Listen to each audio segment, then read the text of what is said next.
그래서 우리가 여기서 주되게 봐야 될 거는 이 역세권 지역에 대한 상업지역 설정 요청하는 거, 그리고 노후주택에 대한 개선 방향, 그리고 택지개발지구 용도지역 상향 혹은 높이 제한, 고도 제한, 규제 완화, 이런 것들이 주된 키워드겠죠. 그래서 이런 것들을 연관 지어가지고 우리가 매물들을 살펴볼 필요가 있다는 겁니다.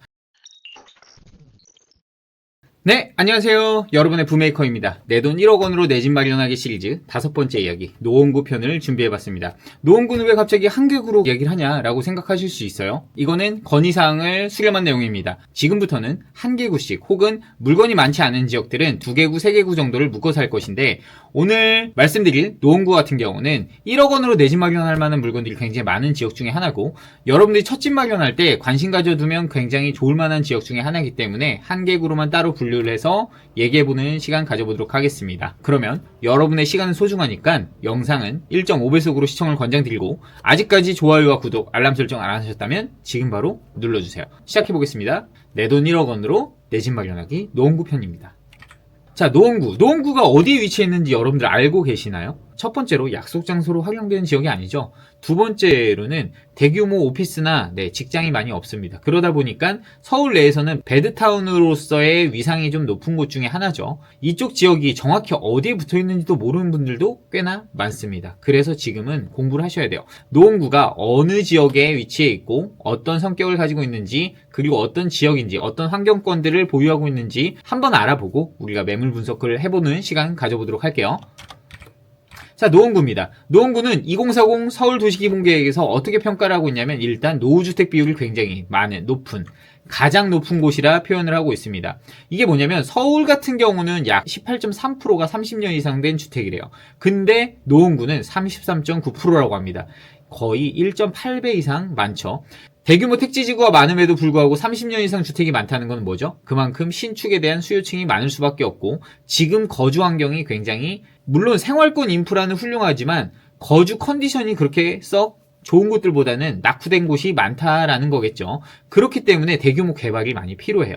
그래서 얼마 전 발표한 강북 대개조가 많이 적용이 될 그런 곳들이기도 하죠. 그래서 이런 배경을 먼저 알아두고 한번 살펴보도록 할게요. 노원구 첫 번째, 인구가 많습니다. 50만 인구예요. 50만 인구가 넘어서는 지역구가 어디가 있을까요? 네, 첫 번째 1등 송파구입니다. 그리고 2등 어딜까요? 강남구? 아닙니다. 강서구예요. 3등이 강남구고요. 4등이 바로 노원구입니다. 25개구 중에 4등을 한다는 건 굉장히 인구가 많은 거 아닌가요? 네, 이런 노원구 과거에는 몇 명까지 있었을까요? 60만 인구까지 갔다가 줄었어요. 10만이 빠진 겁니다. 꽤 많이 빠졌죠. 근데 앞으로도 더 빠질 수 있어요. 어떤 게 없다면? 신축이 탄생하지 않는다면 더 빠집니다. 왜냐? 젊은 층들이 신축 선호도 경향이 높다 보니까 연접해서 아이들을 키우고 나면, 혹은 영유아를 키울 때는 오히려 외곽으로 나가죠. 그런 대규모 신규 공급이 있었고 앞으로도 있고, 주변 인접지에도 계속 신규 공급이 있습니다. 이런 지역으로 인구를 조금씩 뺏겨나갈 수 있어요. 그러면 지역 내 위상이 조금 떨어질 수 있죠. 그래서 신축 공급이 굉장히 급한 곳이기도 합니다. 이렇게 노원구는 특징을 가지고 있는 거죠. 신축 불모지예요. 선호도 높은 학군이 있음에도 불구하고 그런 학군지 인근에 특히나 더 신축이 없어요. 그래서 어쩔 수 없이 학군지에서 자녀를 키우는 부모님들은 어쩔 수 없이 불편함을 감내하면서 키우고 있다라는 거죠. 그래서 이런 곳에 만약에 신축의 기대감이 있다, 신축의 기대감이 올라간다라고 한다면 그 위상이 많이 올라갈 수 있어요. 이런 곳과 비슷한 곳이 어디 있죠? 네, 바로 서남권에는 목동이 있죠. 그런 곳들처럼 다시 무언가 신축으로서 기대감이 높아진다라고 한다면 굉장히 좋아질 만한 곳이기도 하다는 거죠. 그 신축의 기대감이 높아지려면 뭐가 있어야 돼요? 상업지로서의 전환, 혹은 땅값이 올라가야 되고, 그렇게 역세권의 인센티브를 받아야 됩니다. 그런 역세권의 인센티브를 받으려면 여기 있어야 되는데, 그런 역이 탄생할 지역이기도 하죠. 그 노선이 바로 동북선입니다. 그래서 우리는 이 동북선 라인이 생성되면서 새롭게 땅값이 올라갈 만한 지역, 혹은 인센티브를 받을 만한 지역, 인프라 개선이 더 좋아질 지역, 노원구에 이런 지역들을 같이 묶어서 어떤 곳들이 그렇게 더 나아지고 좋아지는지, 이런 것들을 같이 묶어서 알아보는 시간 가져보도록 하겠습니다. 노원구의 지역생활권은 총 7개 생활권으로 나눠져 있어요. 마들부터 공릉까지 총 7개 생활권으로 나눠져 있는데, 공간 기본계획 관리도를 따로 만들어서 어떻게 공간을 구성해 나가겠다라고 하는 계획들은 이미 2030 서울 생활권 계획을 통해서 발표를 한 바 있습니다. 그래서 이렇게 발표한 내용을 가지고 하나하나 순차적으로 진행을 하려고 하는데, 여기서 보완사항이 필요한 것들을 정리한 내용이 바로 2040 서울 도시기본계획이죠. 앞으로의 20년을 준비하는 서울에 대한 얘기들을 하고 있는데 그 중에 중심지 체계를 제일 먼저 이해해야 된다고 지난번에도 말씀드렸어요. 근데 이 중심지 체계에서 이 노원구가 위치한 이 지역에는 창동 상계 일대를 빼고는 실제로 뭔가 지구지 정도 된 게 많이 없어요. 그래서 그게 미흡했기 때문에 이번 강북 대개조 자료를 통해서 노원구와 연관된 그리고 강북 지역에 연관된 이런 부족한 계획들을 강북 대개조라는 발표를 통해서 부족한 점들을 많이 보완을 했다고 생각합니다. 그런 것들에 대한 영상은 지난번 영상 자료를 참고하시면 좋을 것 같고요. 이런 자료들을 바탕으로 자 그러면 오늘 보여드릴 매물들을 제가 하나하나 같이 연관 지어서 말씀드릴 수 있도록 해볼게요. 그래서 우리가 여기서 주되게 봐야 될 거는 이 역세권 지역에 대한 상업지역 설정 요청하는 거, 그리고 노후주택에 대한 개선 방향, 그리고 택지개발지구 용도지역 상향 혹은 높이 제한, 고도 제한, 규제 완화 이런 것들이 주된 키워드겠죠. 그래서 이런 것들을 연관 지어가지고 우리가 매물들을 살펴볼 필요가 있다라는 겁니다. 자, 노원구는 최근에 거래량 보면 어떨까요? 지금 4월 기준에서는 아직 중순밖에 지나지 않았는데도 거래 신고된 건이 벌써 37건. 그중에는 상계동이 좀 많이 일어나고 있죠. 고점 대비 많이 떨어지기도 했었고 저가 매수세가 조금씩 붙고 있고 이 지역도 전세가가 조금씩 반등을 하다 보니까 매매 수요로 전환되는 수요층들이 탄생하고 있는 지역인 것 같습니다. 그중에 본다면 지금 최근 3개월 기준에서는 공릉동에 위치한 태강아파트 그리고 상계동에 위치한 보람아파트, 미미삼이라고 불리는 월계 미성미금 3호가 거래량이 꽤 많았어요. 그리고 재건축 얘기가 많이 돌고 있는 중계 그린 아파트 또한도 저가 매수세가 많이 붙은 것 같습니다. 고점 대비는 상당히 많이 빠진 상태였고 이렇게 거래가 됐음에도 불구하고 아직도 호가가 많이 올라가지 않은 지역이기도 합니다. 그래서 더 관심 가질 만한 지역이죠. 이런 곳들이 만약에 신축으로서 다시 탄생할 수 있는 그런 호재들을 정말로 밀접하게 적용받아서 이렇게 재건축이 가시화된다면 지금의 호가일까요? 아니요. 저는 이 평당가가 지금보다는 훨씬 더 올라갈 만한 에너지가 농축된 지역이 바로 노원구라고 생각합니다. 그래서 지금 당장 여러분들이 관심 가질 만한 지역이기도 하죠. 왜? 여러분들은 지금 1억 미만으로 매수할 수 있는 아파트를 찾고 있기 때문이죠. 이런 곳들의 연접 생활권이 어땠을까요? 바로 이렇습니다. 지금 보면 노원구 같은 경우는 전출이 어디로 많이 나가나요? 의정부, 양주, 그리고 남양주죠. 이렇게 전출 나간 이유가 뭘까요? 신축의 공급입니다. 대규모 신축이 공급되니까 이렇게 나갔었죠. 그리고 주변에 연접한 성북구, 강북구, 그리고 도봉구, 동대문구 같은 경우도 이 노원구에서 같이 연접하는 생활권이라고 볼 수 있죠. 자, 그러면 이렇게 연접한 생활권에 신규 공급이 일어난다면 어떨까요? 인구를 뺏길 수 있습니다. 인구의 이동이 있을 수 있다는 거죠. 전월세 수요 또한도 많은 이동이 있을 수 있습니다. 그 중에 하나가 바로 남양주, 그 중에 하나가 동대문 성북 일대죠. 이 일대는 신축 공급이 많아요. 노원구에서 강동구로 가는 비중은 그렇게 높진 않습니다. 하지만 남양주와 동대문, 성북 일대는 신축 공급이 있게 된다면 이쪽 지역으로서의 이동은 충분히 있을 수 있습니다.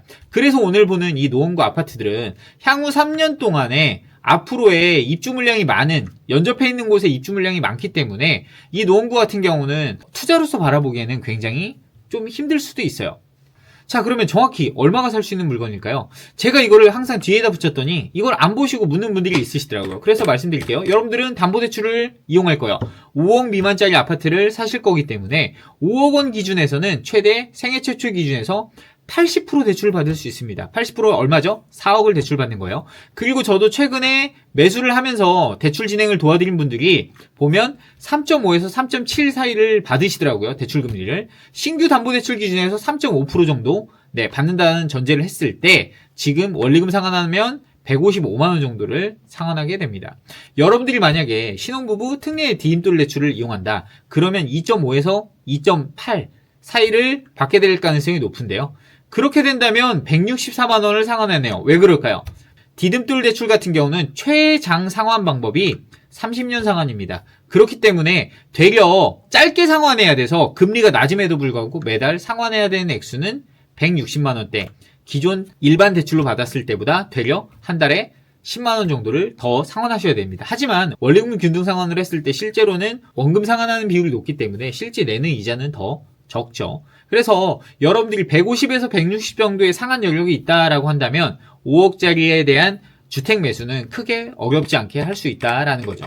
담보대출 상환 예정 금액은 바로 이렇습니다. 5억짜리를 사게 된다면 4억의 대출을 받게 될 것이고, 취득세는 생애 최초 기준에서 감면까지 받아요. 그러면 취득세는 약 330만원. 부대비용 감안해도 여러분들은 1억 300 정도가 있으면 내 집 마련을 하실 수 있습니다. 이사비는 별도고요. 그런데 여기서 여러분들이 만약에 전세보증금이 좀 더 있다, 그래서 내가 전세보증금을 다시 돌려받는다라고 해서 내 투자자금에 더 투입하게 된다면 담보대출 비율은 더 낮아지겠죠. 그러면 매달 상환하는 액수는 더 줄어들 것입니다. 그래서 이런 것들을 감안해서 여러분들이 물건을 찾는다라는 거 알아두시면 좋을 것 같아요. 자, 여러분들은 자본금 1억으로 내 집 마련하는 중이에요. 그쵸? 이걸 잊으시면 안 돼요. 나는 2억을 보유 중인데 그럼 난 어떻게 해야 돼? 라고 얘기하시는 분들도 있더라고요.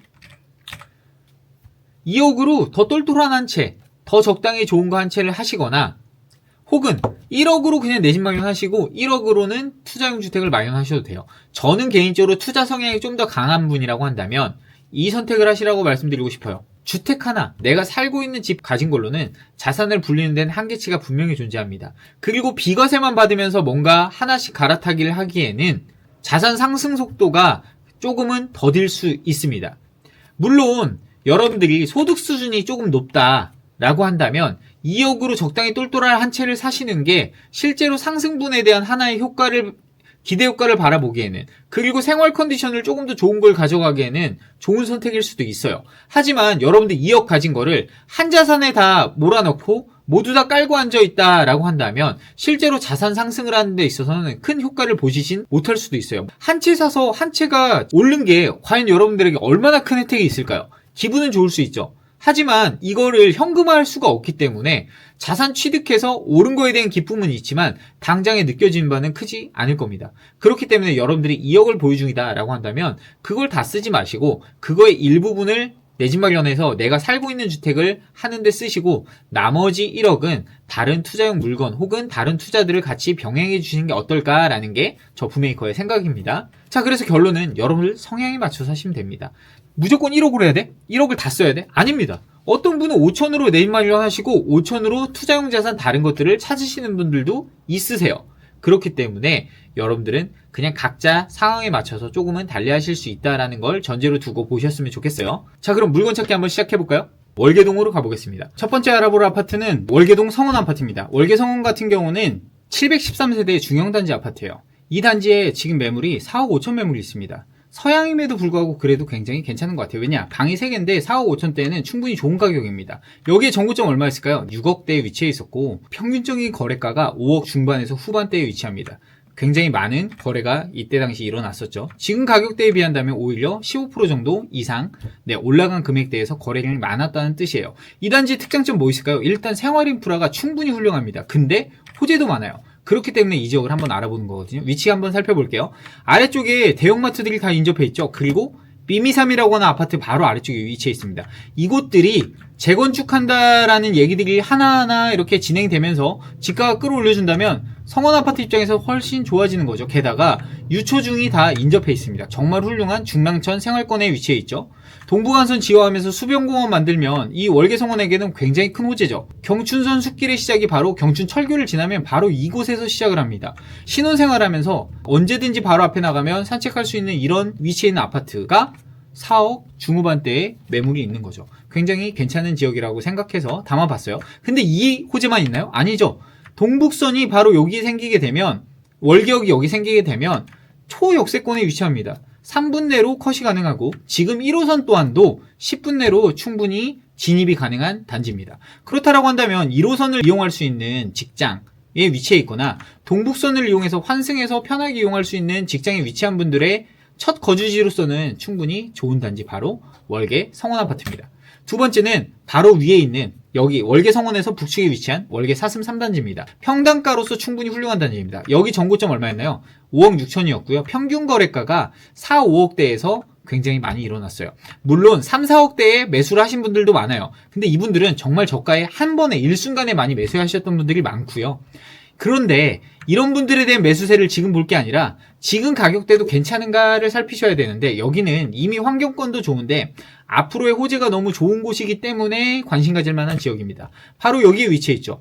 초역세권으로서 월계역이 아예 붙어 있습니다. 초중 유치원이 다 붙어 있어요. 게다가 아까 보여드린 이 경순선 숲길의 시작도 바로 연접해 있는데 이 앞에 뭐도 들어오죠? 동북선이 들어옵니다. 동북선까지 들어오면 더블역세권이 초역세권이에요. 이런 곳들이 서울 내에서 많을까요? 많지 않습니다. 게다가 마트도 연접해 있고 생활 인프라가 어느 곳 하나 빠지지 않는 바로 이곳. 게다가 월계상계의 송전선도 지금 지중화 작업을 하고 있죠. 그래서 이 단지의 수건 사업들이 하나하나 해소되고 있고 이 1호선 같은 경우도 무슨 소재가 있죠? 이거 지하화합니다. 지하화하게 되면 이 광운대 역세권을 개발시키면서 여기 또한도 지하화하게 된다면 여기 근린공원도 끼고 있고 환경권도 우수하고 그런데 구축인 것 빼고는 다 괜찮은 단지.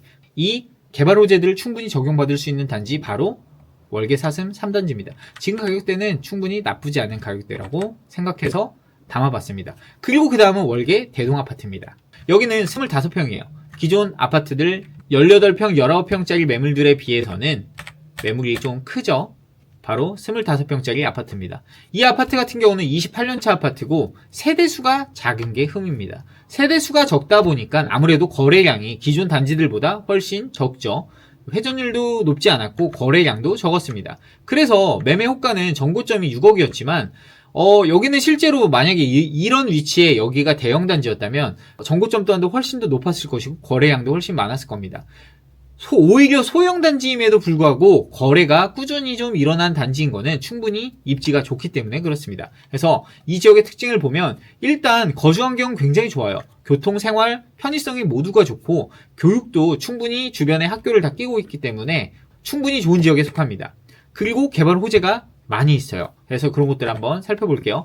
여기가 바로 월계 대동아파트 위치예요. 광운대 역세권에 바로 맞물려 있죠. 역세권 개발을 한다면 바로 연접해서 개발 호재를 그대로 받는 지역 중에 하나죠.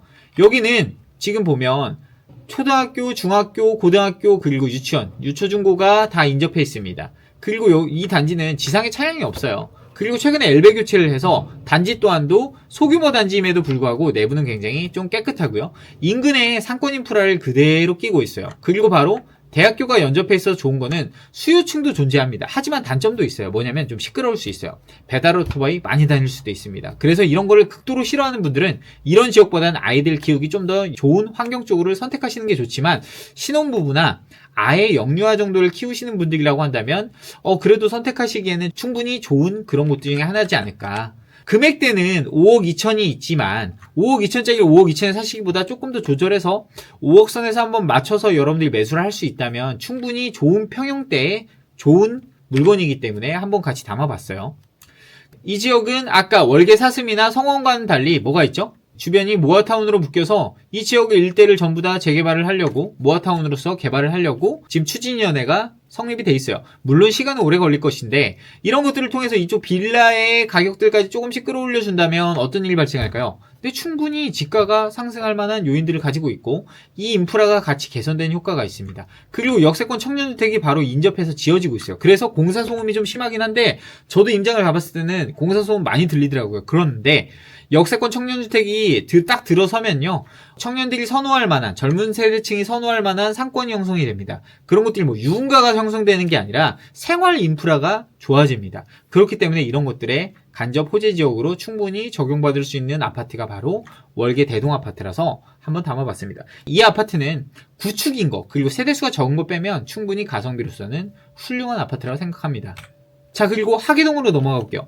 이제는 하계동과 맞물려서도 같이 나오게 되는 게 재건축에 대한 얘기들이 많이 나와요. 근데 재건축은 굉장히 오래 걸리는 사업이에요. 그래서 재건축을 무조건 당장에 눈앞에 바로 될 것 같다. 이런 전제를 깔아두고 단지를 보다 보면 상처받으실 수도 있습니다. 그래서 그건 지워두고 이 단지만 보고 본다면 대단지, 1880세대의 대단지 아파트, 그리고 전고점은 6억 4,500까지 갔던 이 단지가 17평짜리 아파트가 지금 얼마짜리가 있나요? 올수리 물건이 4억 3천짜리가 있어요. 이런 곳은 전세로 맞추기에는 굉장히 갭이 크기 때문에 불편합니다. 왜냐? 이 작은 평형대에는 높은 전세 물건 맞추기가 힘들어요. 하지만 여러분들이 입주를 해서 신혼생활하기까지는 굉장히 괜찮을 수 있는 지역이긴 하기 때문에 한번 담아봤습니다. 거래량도 충분히 많았고 전고점도 높았고 평균 거래가는 4억 중반에서 5억 사이가 되겠습니다. 그래서 이 거래대에서는 충분히 거래량이 많이 일어난 단지이기도 하고요. 생활 인프라는 너무 훌륭하죠. 이미 역세권에 인접해 있고 주변 환경이 유해시설이 많이 없고 학세권에 둘러싸인 위치입니다. 그리고 개발 호재도 많이 있어요. 이런 지역 어떨까요? 바로 아래쪽은 경춘선 숲길 지나가고 초중고가 인접해 있어요. 그리고 3종 일반 주거구역에 속하기 때문에 대지 지분만 충분히 확보된다면 재건축 사업성도 이미 조금은 나오는데 아직은 평당가가 좀 낮아서 아쉽긴 하죠. 그렇지만 평균 대지 지분은 10평 정도라서 실제로 땅값이 오르기 전까지는 재건축을 하기가 쉽지가 않아요. 3종이기 때문에 물론 신규 세대를 많이 안 만들어도 할 수 있다라고 얘기를 하는 분들도 많은데 아직은 사업성이 그렇게 좋지는 않습니다. 하지만 초역세권에 맞닿아 있다는 게 좋은 장점이죠. 왜냐? 강북 대개조에서 얘기를 했듯이 보정계수를 적용하면 인센티브를 더 받을 수 있고 역세권 고밀 개발을 하면 더 받을 수 있죠. 그런 것들에 대한 용적률 인센티브를 같이 적용받게 된다면, 그리고 만약에 종상향을 적용받을 수 있다면 어떨까요? 완전 달라질 거거든요. 그래서 그런 것들에 연접해서 괜찮게 나오는 이런 주거단지들 중에 재건축 사업성이 나올 수 있는 단지들은 같이 묶어서 보실 필요가 있는데요. 그 중에 하계장미의 물건이 나쁘지 않았다. 4억 3천대에는 나쁘지 않았다라는 게 제 판단이고요. 그리고 여기는 지금 재건축 안전진단이 통과가 돼 있어요. 그래서 재건축에 대한 기대감이 다시금 조금씩 끌어올라올 수 있다. 물론 시간이 오래 걸리고 지금 당장은 아닐 거다. 하지만 지금 가격대는 충분히 훌륭한 가격대라는 생각이 들어서 담아봤어요. 자, 이 인근에 위치한 한신, 극동건영 벽산, 그리고 경남 롯데상하, 여기가 다 재건축 대상 아파트들인데요. 요 대단지에 비해 하계장미가 오히려 금액대가 좀 낮은 이유가 뭘까요? 첫 번째, 초등학교입니다. 초등학교 선호도가, 이 중평초가 선호도가 더 높아요. 그런데 이 하계장미는 이 중현초를 가죠. 그렇기 때문에 선호도적인 측면에서 떨어지는 거 제외하고는 인프라 어느 하나 빠지지 않는 게 하계장미입니다. 그런데 이런 곳들이 바로 극동 건영벽산이나 이런 곳들이 동평형대 기준에서 오히려 평당가가 더 높죠. 그래서 이거는 선호도에 따라 여러분들이 선택을 하시면 될 것 같아요. 아이들을 키우는 데 있어서 나는 초등학교가 조금 더 선호도 높은 곳을 가고 싶어 라고 한다면 한신, 극동건영, 경남롯데 상하 요 단지 내에서 선택을 해주시면 될 것이고, 그게 아니라고 한다면 하계장미도 괜찮은 단지 중에 하나입니다. 충분히 가격대도 훌륭하고요. 학군에 대한 차이 때문에 가격 평당가가 조금은 차이는 있긴 하지만 그래도 저는 재건축 사업성은 이 세 단지 중에서는 하계장미가 조금 더 좋아 보입니다. 워낙 역세권에 연접해 있고 단지 수도 크고 하기 때문에 이런 것들 같이 묶어서 좀 보신다면 훨씬 좋지 않나 라는 생각을 해보게 됐어요. 자, 그리고 그 다음 볼 곳은 하계동에서 아닌 상계동으로 넘어가겠습니다. 상계동에서는 상계주공 6단지를 저는 관심 깊게 봤습니다. 이 17평 아파트가 아까 하계동에서 하계장미 얼마였죠? 4억 3천. 여기는 4억 9천에 급매물이 하나가 있습니다. 여기 또한도 생활권은 이미 불편하죠. 왜냐? 37년차 아파트예요. 아파트 단지의 노후도로는 굉장히 꽉 차 있기 때문에 충분히 불편합니다. 하지만 생활 인프라는 훌륭해요. 거주하기엔 불편하지만 인프라는 훌륭합니다. 다른 곳들보다 거주 점수가 훨씬 높죠. 월등히 높고 여기는 개발 호재도 충분히 많이 있는 지역 중에 하나죠. 그리고 여기에 정고점 얼마나요? 7억까지 올라갔던 단지가 과거 고점 대비 거의 30%가 빠진 가격 4억 9천에 있는 겁니다. 그리고 여기 평균 거래가가 얼마였나요? 5억 중반까지 매수 거래가 굉장히 많았던 단지예요. 사람은 알죠? 이득을 보는 것보다 손해보는 거 굉장히 싫어합니다. 그러면 이 5억 중반에 매수했던 분들은 적어도 6억 초중반은 돼야 매매 물건으로 내놓을 가능성이 높죠. 이 하방에는 내놓지 않을 가능성이 높습니다. 그래서 매매 하방이 굉장히 좀 견고할 거다. 다른 지역보다 거래량도 우수하고 충분히 괜찮은 지역인데 이 아파트 단지가 지금보다 앞으로 더 재건축에 대한 얘기들이 많이 나올 단지입니다. 여기가 보면 상계주공 6단지는 바로 이 위치에 있습니다. 여기 위치에 있고 백화점 바로 앞에 있고 더블역세권에 속해 있죠.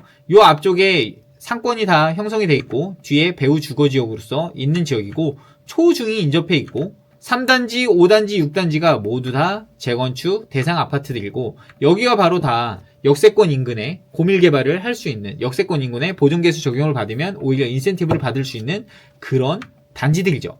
여기에는 바로 인접해 있는 무슨 호재가 있죠? 차량기지 이전과 면허시험장 부지 이전하고 개발하는 그런 것들이 있죠. 그렇기 때문에 관심 가질 만한 단지들이고 이 지역이 만약에 재건축이 된다면 이 지역이 재건축을 통해서 신규 아파트가 탄생한다면 관심도가 굉장히 많이 높아질, 인프라가 굉장히 많이 달라질 그런 곳 중에 하나죠. 상권 인프라 충분히 훌륭하고 각종 개발 호재가 있습니다. 그리고 역세권 인센티브 수혜를 충분히 받을 수 있는 곳이고 그래서 여기는 가격이 중요해요. 그래서 5억 미만에 받아가면서 여기를 여러분들이 만약에 잘 거주하면서 잘 지낼 수 있다면 충분히 좋은 곳이죠. 이런 지역을 전세 끼고 사기에는 4억 후반에 사면서 전세 2억도 못 맞추면 투자금이 얼마가 들어가나요? 거의 3억이 들어갑니다. 그래서 3억을 넣어두고 버티기에는 시간이 걸리기 때문에 그걸 못하지만 여러분들이 충분히 거주를 하면서 생활할 수 있다면 나쁘지 않은 가격인 것 같다라는 생각이 든다는 거죠. 자, 여기는 보면 노원 역세권, 더블 역세권이잖아요. 이미 역세권이기 때문에 인센티브를 바로 적용받을 수 있는 그런 곳 중에 하나입니다. 고밀 재건축 단지, 용적률 1.2배 상향시켜준다라고 얘기를 하고 있죠. 여기에 바로 딱 찍어서 얘기해주고 있어요. 상계, 중계, 월계, 번동, 창동, 방학, 신내, 성산 등 여기에 딱 적용되는 곳이 바로 여기. 게다가 역세권 350m까지는 준주거로 종상행도 가능하대요. 공공기여도 줄여주겠대요. 사업성을 다 높여준다는 얘기입니다. 여기는 역세권 초역세에 속하죠. 왜? 350m 내에 다 들어오는 지역입니다. 그렇기 때문에 이 지역을 관심 가질 필요가 있다라고 지금부터 더 얘기를 할 수밖에 없는 거죠. 자, 그리고 그 다음 번은 중계주공 5단지입니다. 중계동으로 넘어왔어요. 학원가 일대가 위치한 중계동으로 온 겁니다. 이 지역에 있는 지금 이 18평짜리 아파트가 4억 7천부터 있습니다. 여기도 투룸의 복도식 아파트의 구축이라 충분히 불편한 그런 아파트죠. 여기는 이미 생활인프라 충분히 훌륭합니다. 생활인프라는 이미 중계동 학군지에 위치해 있기 때문에 아이들 키우기도 좋고 신혼부부 생활하기도 좋고 영유아 키우기에도 너무 좋은 곳이죠. 여기에 전고점 얼마였나요? 6억 7천이었고요. 여기도 25% 정도 내려온 이 4억 8천대의 매물이 있습니다. 신혼부부라면 혹은 1인 가구라면 거주하기에 충분히 좋은 위치죠. 여기에 평균 거래가는 5억 초중반선이었습니다. 5억 초중반선의 거래량 보이시나요? 많이 일어났습니다. 물론 대단지이기 때문에 거래량이 적정선에서 일어나야 되는 건 맞아요. 하지만 대단지라고 모두가 다 거래가 많이 일어나는 거 아닙니다. 충분히 좋은 단지이기 때문에 어느 정도의 금액대만 오면 매수세가 붙는 거죠. 이런 지역, 여기가 이제 중계주공 5단지 위치입니다. 청구건영, 이 지역의 이제 가격을 선도하는 청구건영과 라이프 신동아가 여기 위치해 있고, 이 단지들에 비하면 여기는 소형 평형도 위치한 곳이고 나머지는 대형 단지가 있어서 대지 지분은 훨씬 요 아래 단지들이 많습니다. 하지만 이 중계주공 5단지는 소형 평형도 있는 단지임에도 불구하고 그래도 평균 지분율이 높은 단지 중에 하나입니다. 그리고 다 학세권의 인근에 있고 이 은행사 거리에는 이제 여기 들어올 예정이죠. 그래서 이 지역은 대단지이고 학세권에 위치해 있고 학원가가 초인접해 있습니다. 그래서 선호도가 굉장히 높죠. 상권 인프라는 충분히 훌륭합니다. 그런데 이제 역세권 불모지였던 곳이 역세권 예정지로 거듭날 예정이기 때문에 여러분들은 관심을 가져야 되는 거죠. 가성비 학세권으로선 충분히 수요층이 많이 붙는 지역 중에 하나입니다. 여기가 거래량이 많이 붙었음에도 불구하고 가격대가 많이 빠졌죠. 지금은 반등을 조금 하고 있습니다. 그래서 관심 가질만 하죠. 동북선이 빠르면 26년 7월 개통입니다. 그래서 아직 좀 많이 남은 얘기라 이 아파트 단지를 재건축 대상을 놓고 논의하기에는 조금은 안 맞다. 하지만 지금 가격대는 충분히 매수를 고민해 볼 만한 가격대이긴 한 것 같다라는 거 정도로 봐주시면 좋을 것 같아요. 대지 지분은 충분히 이 아래 단지들이 훨씬 높죠. 근데 여기는 이미 평형대가 큰 평형대의 아파트들 위주로 되어 있기 때문에 지분이 높은 거예요. 그리고 재건축 얘기를 한다면 실제로 이 아파트 단지들이 먼저 할 가능성이 높긴 높겠죠. 하지만 여기는 아직은 다른 단지들에 비해 조금 먼 얘기라고 생각됩니다. 그렇지만 다른 곳들에 없는 학군지의 특성을 가장 크게 보여주는 학원가가 가장 크게 위치한 선호도가 굉장히 높은 그런 곳이기 때문에 관심 가질 만한 지역이죠. 자, 다음 가성비 좋은 단지 그리고 거래량도 굉장히 많이 붙었던 단지, 재건축 단지는 아니지만 그래도 예의주시하면서 시세 트래킹을 하는 단지 중에 하나인 공릉동의 태강아파트입니다. 1676세대예요. 세대수도 많습니다. 이 단지 거주 점수 보세요. 교통도 생활도 교육도 충분히 다 좋은 지역. 그런데 여기는 개발 호재가 적어요. 그렇기 때문에 지금 이 가격인 거죠. 무슨 말이냐면 미래 가치가 아무래도 다른 지역에 비해 조금 떨어지기 때문에 이 정도 가격대인 것 같다. 하지만 거주 컨디션 충분히 우수하고 지금 가격대 정도의 매수세는 충분히 나쁘지 않은 가격대다. 지금 보면 거래 회전율 보이시나요? 25%. 가격대만 어느 정도 저가로 온다면 계속 매수세가 붙는 단지이기도 합니다. 매수 매도가 굉장히 활발한 이런 단지죠. 전고점 얼마였나요? 6억 5천이었고 6억대에서의 거래도 많았고 5, 6억대 거래도 굉장히 많았습니다. 그래서 여기 또한도 하방이 굉장히 견고한 단지 중에 하나인 것 같다라는 게 있어서 담아봤고요. 여기 지금 남양 물건이 3층 물건이 지금 21평짜리가 4억 5천에 있어요. 21평은 충분히 신혼부부 생활하기에도 굉장히 괜찮은 단지거든요. 위치 한번 볼까요? 6호선 화랑대 역세권입니다. 그리고 바로 앞에 신혼희망타운이 지어지고 있어서 여기도 이제 여기가 지어지고 나면 충분히 선호할 만한 그런 상권도 더 형성되겠죠. 거주 가치가 더 훌륭해진다는 얘기입니다. 위치해 있는 초중 유치원이 바로 같이 위치해 있고 체육센터가 위에 만들어지고 있어요. 아래쪽에는 숲세권이 형성되어 있고 여기 아래는 근린공원 시설들이 더 아래쪽에는 더 크게 형성되어 있습니다. 오른편에는 육사부지가 있고 위쪽에는 대학교들도 같이 형성되어 있어서 선호하는 상권들은 주변에 조금만 나가면 굉장히 많이 있고 큰 병원도 인접해 있습니다. 그래서 보면 역세권이고 초중 인접해 있고 산책로 좋고 대형 병원도 많고 대형마트 생활인프라 충분히 훌륭하고 환경권도 훌륭합니다. 그런데 여기는 뭐가 부족하다고요? 향호재가 아직 부족합니다. 연접해서 여기에 영향을 줄 만한 호재가 많이 발생하지 않기 때문에 이 가격. 하지만 다른 지역이 같이 올라가면 같이 따라 올라갈 수 있는 그런 가능성은 있기 때문에 지금 가격대의 매수는 그래도 나쁘지 않은 금액대인 것 같아서 같이 담아본 그런 아파트입니다. 자, 그러면 위로 올라가서 상계 역세권 일대로 가볼게요. 상계 역세권 일대에서는 두 단지를 담아봤어요. 첫 번째 아파트는 상계동 벽산 아파트입니다. 89년도 아파트라서 36년 차예요. 여기는 초역세권 아파트입니다. 이 아파트의 25평 아파트 단지가 지금 4억 9천에 있어요. 5억 미만에 있습니다.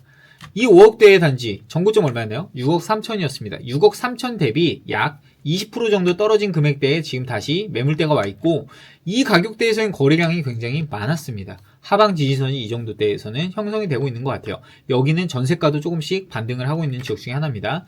생활권 충분히 좋은데 여기는 개발 호재도 많아요. 그렇기 때문에 관심 가질 만한 지역. 지도 볼게요. 상계벽산 아파트는 바로 상계역 초역세권입니다.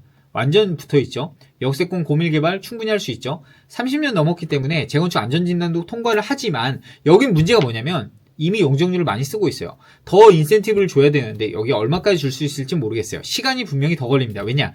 가격이 더 많이 올라줘야 돼요. 땅값이 더 올라줘야 되고 일반 분양을 더 비싸게 할 수 있을 정도가 돼야 재건축을 논의하기에 더 좋을 겁니다. 하지만 재건축을 논의 안 하더라도 여기는 지금 가격대도 충분히 괜찮은 가격대입니다. 왜냐? 뒤에 재개발이 크게 진행될 예정이에요. 여기도 이제 신통 1차 지정이 돼서 이제 순차적으로 진행을 해나갈 것이고 여기뿐만 아니라 주변에 재개발들이 더 있죠. 상계역에서 다음역 가면 당고개역이 있는데 당고개역 일대 상계 1, 2, 3, 5구역이 전부 다 재개발지입니다.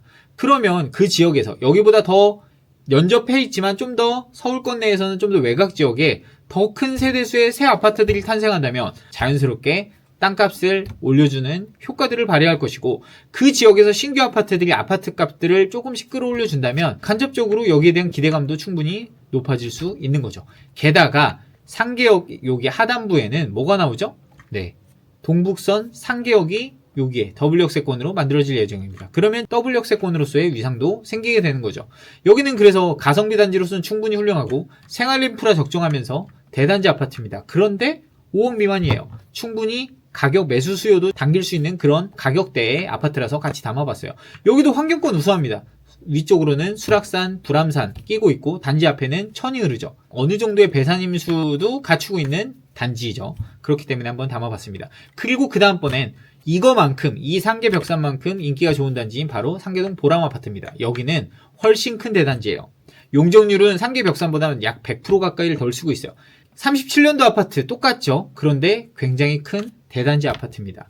여기는 지금 거주점수 충분히 좋고요. 앞으로 개발 호재도 있어요. 거래량 볼까요? 정고점 7억이었고 지금 가격대 4억 7천대가 있습니다. 23평짜리 아파트 4억 7천대는 충분히 좋은 가격인 것 같아요. 왜냐? 평균 거래가도 4억 5천 선에서도 많긴 했지만 5, 6억대의 거래량만도 거의 40건 이상이 일어났던 그런 단지입니다. 이런 단지가 최근에 전세가가 상승하면서 이 전세가 상승폭을 주고 전세갱신을 하느니 매수 수요로 전환된 수요가 충분히 있었던 것 같습니다. 그래서 최근에 매수가 굉장히 많았던 그 아파트 단지가 바로 상계동 보람 아파트고 이 단지엔 아직까지는 괜찮은 가격대의 매물들이 있는 것 같아서 같이 넣어봤습니다. 이 단지 어디에 위치해 있을까요?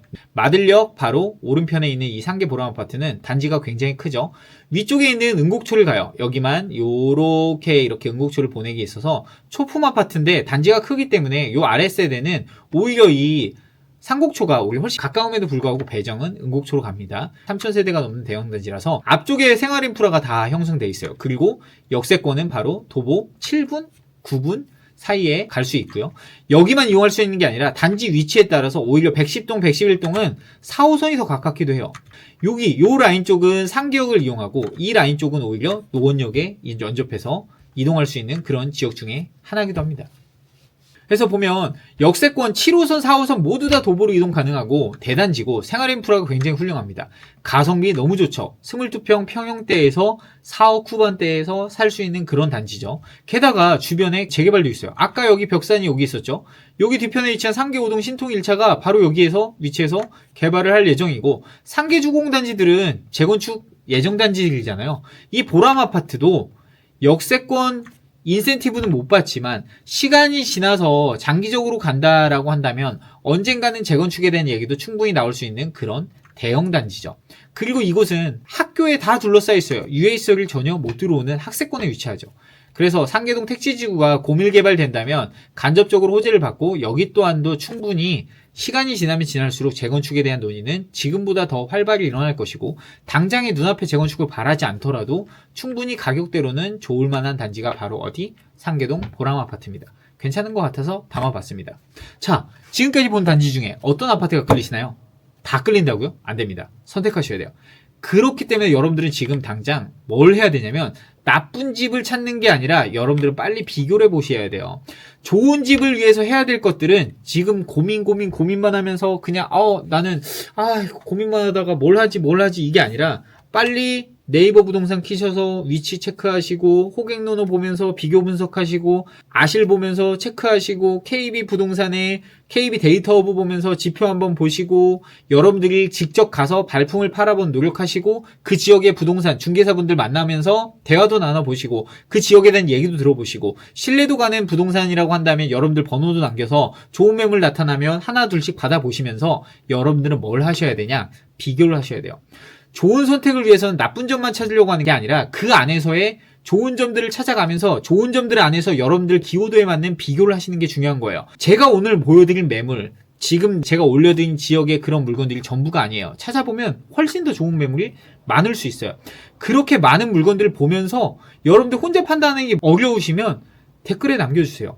그럼 저도 한 번 더 같이 보면서 공부도 하고 여러분들께 많은 것들을 같이 얘기를 나누면서 저 또한도 발전이 있을 수 있거든요. 그래서 지금은 그런 노력품이 필요한 시기입니다.